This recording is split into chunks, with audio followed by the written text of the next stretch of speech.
Draco Malfoy and the Dark Lord's Diary. By Draco will hear about this. Chapter 4. Tom Riddle, the heir of Slytherin. December came and passed in a bit of a blurry for Draco. He kept the evil diary in the chest Hagrid had given him the year prior to keep Not's hands off his things, hidden away from everyone who might be looking for it, afraid to take it out even for a moment. Draco swore he could feel the dark magic reaching for him whenever he opened the chest to take out clothes or books, and it made him shudder. He knew that eventually he'd have to do something about it. If it was found in his possession, he would be the one to be blamed. But he was unsure of what exactly it was that he should do. If he marched up to a teacher to hand it over or report it, he would automatically be suspected, the same way Weasley had suspected him of hexing that bludger. He could not let that happen. Harry and Hermione had trusted him up to now, but Draco didn't know if their trust would reach this far, and he would do nothing to jeopardize the friendship with the only people who believed in him, apart from maybe his mother. No, he would have to find a way to shield the chamber on his own, but he had no idea how to go about it, and frankly he was scared of being cursed in one way or another if he only as much as held the diary for too long. He would have to think up a strategy first, and throughout that process he would just try his best to pretend that the damn thing was not running away hidden among his things. One thing Draco was sure of, though. There was no way he was going to spend Christmas at the Manor this year. As soon as Professor Snape hung out the list for students who wanted to stay home for Christmas, he signed up, giving his mother some feebly excuse about studying that he did not even expect her to believe, though she was kind enough to pretend she did. Harry, Hermione, and Weasley were all staying too, partly because of the potion they had been secretly brewing in the haunted girls' toilet on the second floor since Creevy's attack. Draco had never met as depressing a ghost as Moaning Myrtle, and he was quite appalled every time they came across her, though at least it did not seem like she was going to tell anyone that they were breaking school rules right in the rooms she haunted, so he did his best to tolerate her. And Draco made an act of not wanting to leave the three of them to their own devices throughout the brewing process. "I know you are perfectly capable, Hermione," Draco drawled, as usually retreating to sarcasm whenever he felt panicked and overwhelmed. "But I don't trust these two dunderheads. It will be better for you to have a rational mind at your side, just in case."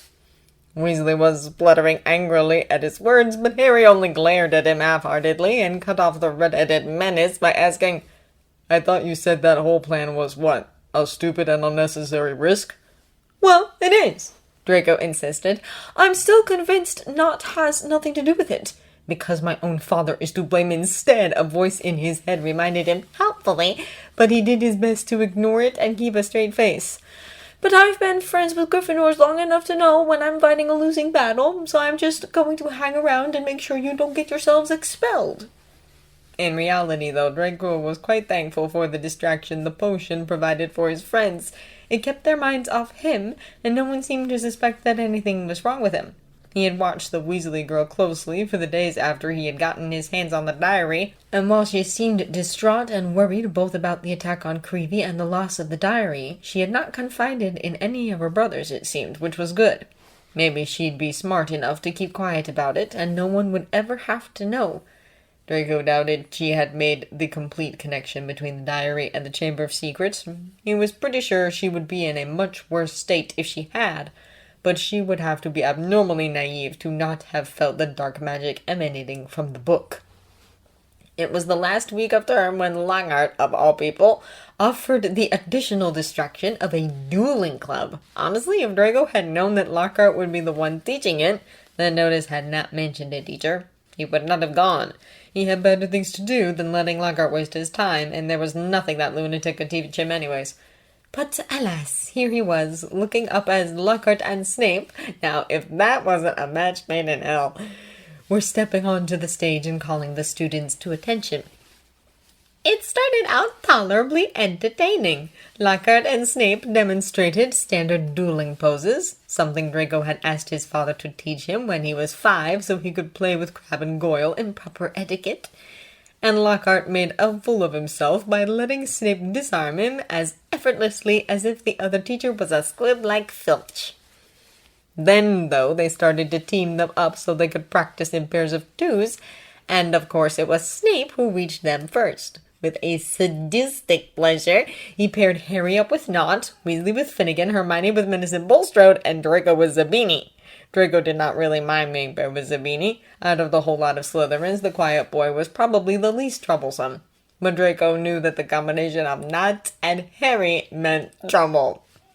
It turned out he was right. Nott and Harry did hex each other for all they were worth, and Draco was actually glad that they had not yet been educated enough to do any real harm. To add firecrackers to the flames, though, Weasley's broken wand had all but exploded and knocked Finnegan off his feet while simultaneously lacing the scene with greenish smoke that was emanating from the tip of it.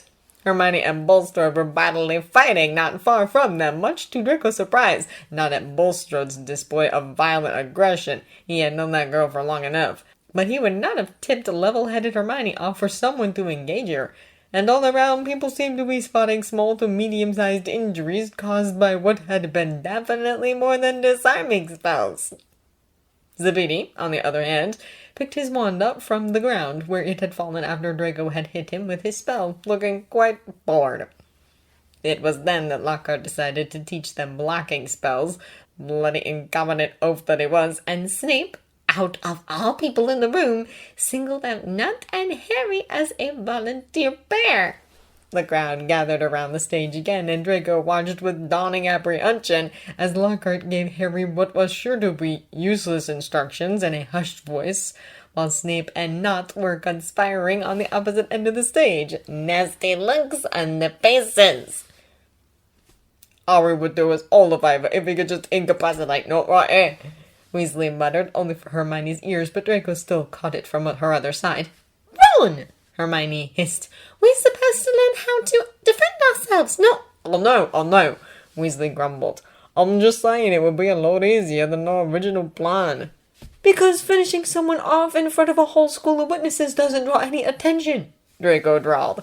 I see your masterminds ripens with time, Weasley, just like good elf wine.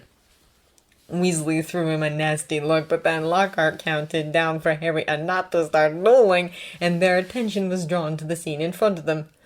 3, 2, 1, go! Serpent Sortia! Nott cried, and a long black snake shot out of the end of his wand, leaving Harry to stare at it blankly. Draco rolled his eyes as the crowd backed away. So this was all they had to show for? An old conjured house emblem to hiss at Harry? He'd have expected more from Snape, to be honest. But then Lockhart stopped Snape from banishing the snake, naturally failing in an attempt of his own, and instead setting the enraged thing onto a Hufflepuff boy, and before Draco knew it, Harry was hissing at it. Draco stared, speechless and stunned, as Harry let out sinister rasping sounds that sounded much like he was a snake himself. People gasped and backed away further.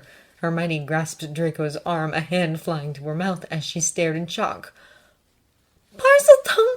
She breathed as, quite suddenly, the snake stilled and turned to look at Harry. It seemed to visibly deflate, and Harry looked relieved for about 5 seconds until he met the Hufflepuff's eyes. What do you think you're playing at? The boy shouted, and Harry stared at him uncomprehendingly, eyes wide as he stormed out of the hall. Weasley was already moving when Draco started to feel his limbs again. He was dragging Harry out of the great hall, and Hermione followed, pulling at Draco's arm to urge him along. They ran up all the way to the second-floor bathroom, where their cauldron was bubbling peacefully in one of the stalls.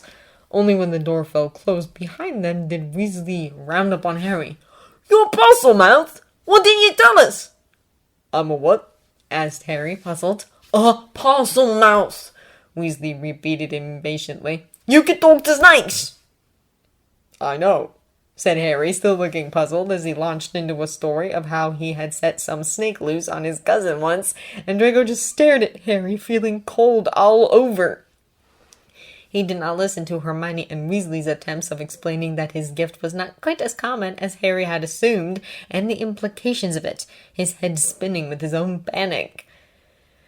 This could not be happening. All suspicion would fall on Harry now, Draco's best friend of all people in the whole school, when really it was his father who had started the whole thing. He could not let that happen. He had to stop this before Harry got into too much trouble.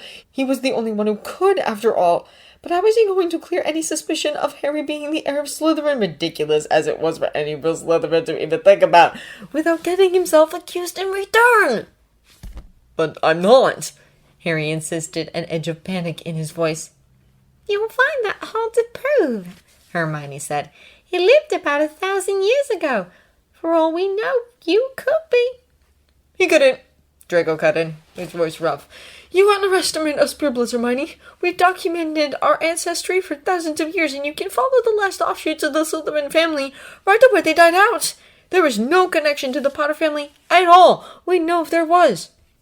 Purebloods might believe that, Hermione shrugged him off.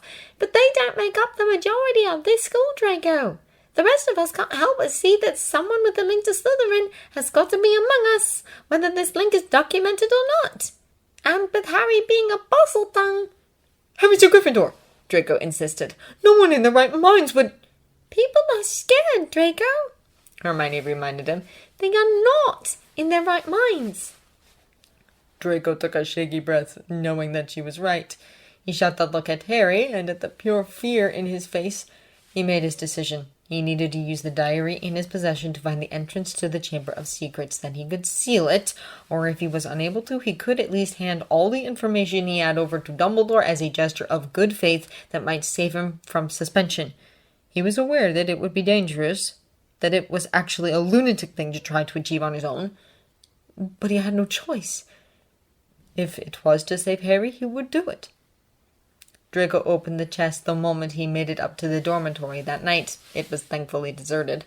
Most of his classmates were still in the common room discussing the events of the dueling club. Draco had not even held in to find out what it was they were saying about Harry, too focused on the mission he had set himself. Now he was kneeling on the floor next to his bed, staring at the leather-bound diary lying at the bottom of the chest with rising apprehension.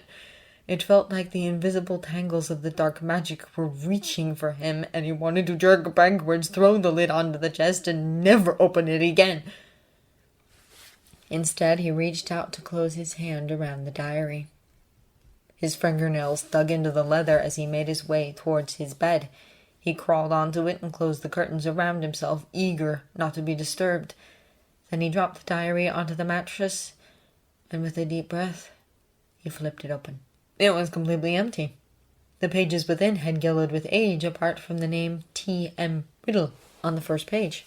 Draco had never given much thought to the Dark Lord's real name, but if he had, he would have expected a well-known pureblood family name, something that Draco would recognize.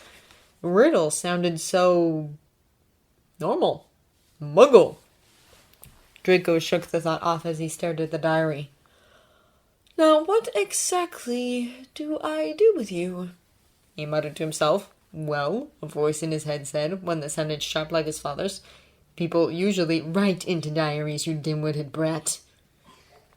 With a sigh, he got up to fetch a quill and ink before settling back into his former position. He opened the bottle of ink and dipped his quill into it, hesitating for a moment before setting the tip to the empty second page. September 2nd, it read. Where is the Chamber of Secrets? Draco wrote, feeling immensely silly, but not for long. Almost as soon as he had finished writing, the ink seemed to sink into the pages, vanishing before his eyes. Draco gaped as new words shaped themselves from it, but the script was different, unlike his own. Less tidy, but the shape of the letters more squiggled. Hello, may I ask who you are? Draco's lips tightened at the question, and the words disappeared again. He set the quill down to answer. That's of no interest to you. I asked you a question. Again the words disappeared and reformed. You are wrong. It is of great interest to me, since you are obviously not Ginny Weasley. I am curious by nature, you see. But never mind, if you don't want to answer me, that's fine. May I ask how you came into the possession of my diary? Frustration began to build within Draco. He should have known that it wouldn't be that easy. I know what you did to Ginny, he wrote. You made her open the chamber for you, so you could attack the caretaker's cat and that Gryffindor first year. I'm not going to let you make me one of your chess pieces, too. Are you a defender of the Muggleborns, then? Is it your intention to stop me? Draco glared at the page as the words disappeared before scribbling down, "You bet!" His quill dug into the page a little too harshly, but the paper did not break. The diary took a while to form new words this time, but when they appeared, Draco dropped his quill in shock.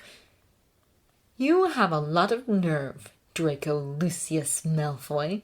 Much more than I expected, knowing your family." Drops of ink from the quill Draco had dropped spilled into the page as the words disappeared again, new ones forming. "You want to know how I know your name? This is not a normal diary, you know. It can do a lot of things a 12-year-old boy like you cannot even begin to understand." Draco's hands were shaking. His breathing came out in harsh gasps. Instinctively, he tried to rein in his emotions and close down his mind from outer access. "Are you scared? You're right to be, you know." Draco gulped before finally he picked up the quill again. "I'm going to hand this diary over to the authorities," he wrote. "We both know you're not going to do that," came the answer. "Are we?" Draco asked, his heartbeat loud in his ears. "Yes, you would have handed it over right away if that was your intention, but you are scared of being associated with these attacks. Ginny has told me all about you, you know." Draco wrung his hands before scribbling, "Oh, what has she told you?" This time the text that appeared was longer, a whole paragraph of writing that was not his own, nor the Dark Lord's. Draco realized upon reading that it was Ginny's. "Ron says Harry and Hermione trust Draco Malfoy, but he doesn't. Dad has talked about his father a lot at home, and we met him at Diagon Alley, too. He was arrogant and mean. Draco seems arrogant, too, in some ways, but he obviously doesn't like his father very much. I'm not sure what to think. I just hope Harry knows what he's doing. I don't want him to get hurt by associating with a family of Death Eaters." Draco's eyes stung as he read the words, and he blinked, trying desperately to close down his emotions once more.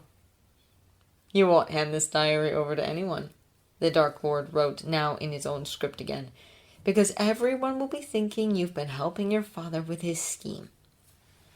With trembling fingers, Draco picked up the diary and slammed it shut.